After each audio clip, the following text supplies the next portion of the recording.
এই যে বড় মাছের মাথা দিয়া তারপর মুগ ডাল দিয়ে রান্না করতাম। এই যে আদা রসুন দিলাম,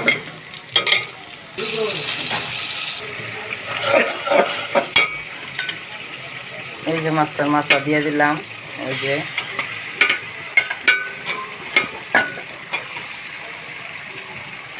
এই যে কষাইলাম, এই যে ডাল দিয়ে দিতেছি।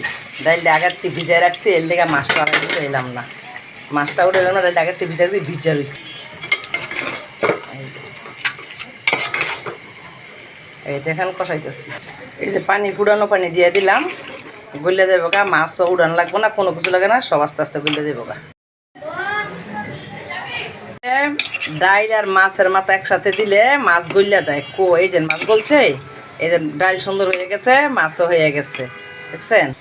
এই দিন জিরা দিয়ে দিলাম, মুগ ডালের ভিতরে মাছের মাথার ভিতরে জিরা না দিলে ভাল লাগে না, মজা লাগে না, ঠিক আছে।